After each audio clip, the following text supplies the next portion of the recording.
Hi guys, అక్కడ నేనేం చెప్తున్నా నాకే తెలీదు. హ్మ్. వీఆర్ గోయింగ్ టు టెంపుల్, ఏ అని అరుస్తున్నా, అది మాత్రం అర్థమైందనమాట. సో ఇప్పుడు మేము బెజవాడ కనకదుర్గమ్మ టెంపుల్కి వెళ్తున్నాము. అమ్మవారు పిలిచింది మమ్మల్ని, సో వెళ్తున్నాము. చాలా అంటే చాలా బాగా దర్శనం అయింది. ఈ వ్లాగ్లో నేను చెప్తా ఆ ఎక్స్పీరియన్స్. లిటరలీ ఐస్లో ఇట్లా ఇట్లా టియర్స్ వాటర్ వచ్చేంత మంచి దర్శనం అయిందనమాట. ఎర్లీ మార్నింగ్ లేచి యాజ్ యూజువల్గా మేము మా ఊరు నుంచి విజయవాడ టెంపుల్కి 1 hour డిస్టెన్స్. సో ట్రావెల్ చేసినాం అనమాట. ఫస్ట్ మనం ఇంట్రో చెప్పుకుందాం. హలో గాయ్స్, అందరు ఎట్లున్నారు? నేనైతే చాలా చాలా చాలా చాలా చాలా బాగున్నా. ఎవరైతే ఫస్ట్ టైం నా వ్లాగ్ చూస్తున్నారో, I'm a content creator for shopping, food, travel, fashion, what not etcetera. Please consider subscribing, join this beautiful family. మేము బస్ ఎక్కగానే అందరూ చేసేదే యాజ్ యూజువల్గా నిద్రపోయామన్నమాట. ఇంకా నిద్రపోయి లేచేసరికి టెంపుల్ వచ్చేసింది. నేను టెంపుల్ గురించి చాలా విషయాలు చెప్పాలి అని అనుకుంటున్నాను. మా అమ్మ నాకు చిన్నప్పుడు చెప్పినవి. Because we are from Bezawada, born from Bezawada, bottom from Bezawada కాబట్టి సో బెజవాడ గురించి నేను చాలా విషయాలు చెప్పాలనుకున్నా. ఇక్కడ నేను మేకప్ వేసుకోలేదు, స్కిన్ కేర్ కూడా చేసుకోలేదు అని చెప్తున్నా. బికాజ్ మేము ఎర్లీ మార్నింగ్ 4 o'clockకే లేచినాము. జస్ట్ స్నానాలు చేసుకొని స్టార్ట్ అయిపోయినాం అనమాట. లేట్ అయిపోతుంది దర్శనంకి అని చెప్పి. ఇక్కడ నుంచి 1 hour ట్రావెల్. సో ఆ 45 minutes మేము బాగా స్లీప్ వేసినాము. ఇంకా అట్లా స్లీప్ వేసిన తర్వాత బస్ దిగి మా ఫ్రెండ్ వాళ్ళ ఇంటికి వెళ్ళాం అనమాట. ఫ్రెష్ అయ్యి టెంపుల్కి వెళ్దాము అని. ఎందుకంటే మేము మిడిల్ ఆఫ్ ద వేలో ఏదన్నా తొక్కి అట్లా టెంపుల్కి వెళ్ళాం నాకు నచ్చదు. సో అందుకే ఫ్రెష్ అయ్యి వెళ్దామని అనుకున్నాము. ఇట్లా స్లీప్ వేసి లేచేలోపు దుర్గమ్మ గుడి వచ్చేసింది, అమ్మవారి గుడి. సో దర్శనం చేసుకోండి మీరు కూడా బయట నుంచి. And this is called Prakasam barrage. నేను కృష్ణమ్మ గురించి, దుర్గమ్మ టెంపుల్ గురించి చాలా విషయాలు చెప్పాలి అని అనుకుంటున్నా ఈ వ్లాగ్లో. మా ఫ్రెండ్ వాళ్ళ ఇంటికి వెళ్ళి టిఫిన్ తిన్నాము. అండ్ ఇప్పుడు మనం విజయవాడ గురించి మాట్లాడుకుందాం. ఫస్ట్లీ విజయవాడ పేరు బెజ్జంవాడ.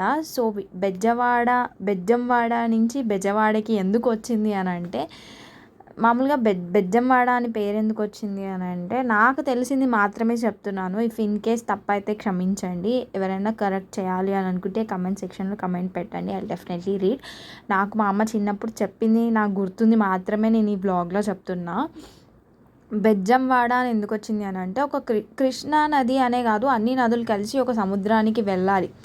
అప్పుడే ఒక సముద్రం అనేది క్రియేట్ అవుతుంది. సో ఆ ఇంద్రకీలాద్రి పర్వతము కృష్ణా నదికి, కృష్ణమ్మ వారికి అడ్డం వచ్చిందన్నమాట వెళ్ళేటప్పుడు.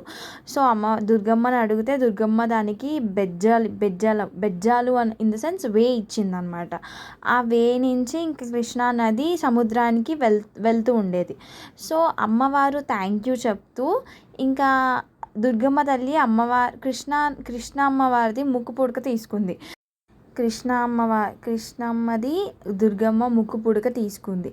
సో అందుకే దుర్గమ్మ తల్లికి చాలా పెద్ద ముక్కు పుడక ఉంటుంది విజయవాడ కనకదుర్గమ్మ టెంపుల్లో. మీరు అబ్జర్వ్ చేస్తే ఆ ముక్కు పుడక ఎప్పుడైనా తీసుకుంటాను అని చెప్పి, లైక్ ఎట్లా తీసుకుంటుంది కృష్ణమ్మవారు అని అంటే, ఆ కృష్ణా నది ఎప్పుడైతే ఫ్లో హై వచ్చినప్పుడు, అమ్మవారు చాలా పైన ఉంటుంది కదా కొండ మీద, 7 floors ఉంటుంది అనమాట. ఆ కృష్ణా నది ఎప్పుడైతే అమ్మవారి ముక్కు పుడకని టచ్ చేస్తుందో అప్పుడు ఈ కలియుగం ఎండ్ అయిపోతుంది అని చెప్పి నేను చాలా విన్నాను ఇట్లాంటి స్టోరీస్.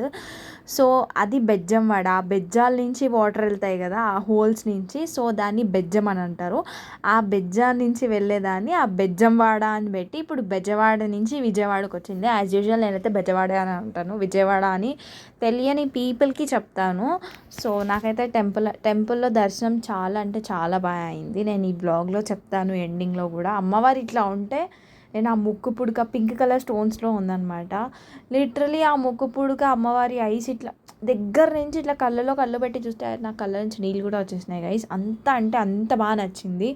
అండ్ మేము లంచ్ చేయలేదు. ఇంకా నేను మా ఫ్రెండ్స్ అందరం కలిసి ప్రసాదం కొనుక్కొని అవే లంచ్ లాగా ప్రిఫర్ చేసి తిన్నామన్నమాట. నిజంగా గుళ్ళో పెట్టే ప్రసాదం నేను ఇంట్లో కూడా తిననివి పెడతారు కదా అప్పుడప్పుడు, అవి కూడా నేను గుళ్ళో పెడితే అంత బాగా తింటాను అనమాట. నాకు చాలా చాలా ఇష్టం ప్రసాదాలు అంటే. Literally I love love love. నేను కనకదుర్గమ్మ టెంపుల్కి వెళ్ళి చాలా చాలా డేస్ అయింది. అండ్ ఇక్కడ నేను నా మాటల్లో చెప్తాను, వినండి. గర్భగుడి దర్శనం మాత్రం చాలా చాలా బాగా అయింది. ఇంకొకసారి వెళ్ళాలి అని కూడా అనిపిస్తుంది అనమాట. ఎగ్జాక్ట్ అంత బాగా 4:30 జరిగింది. అంటే 4:30 Thank you so 4:30కి much ఇంటికి నా వచ్చినాం. వెనకాల నుంచి వాట్ ఏ వచ్చి కోఇన్సిడెన్స్. దర్శనం చేయించిన వాళ్ళు. దర్శనం మాత్రం ఎంత బాగుందంటే అసలు గర్భగుడిలో నుంచి చూస్తుంటే ఇట్లా అమ్మవారిని ఇట్లా చూస్తుంటే అమ్మవారి ముక్కు పుడుక అమ్మవారు ఇట్లా పసుపు రాసుకొని ఇక ఫోన్ ఇక్కడ ఉంది కదా, నేను ఇక్కడ ఉన్నా, అమ్మవారు ఇక్కడ ఉంది అనుకోండి, అంత బాగుంది. You like this video, like, share, comment and subscribe to my YouTube channel Yogita Satyam. చూడండి మా ఫేస్లు ఎట్లున్నాయో. Join this beautiful family. Bye bye.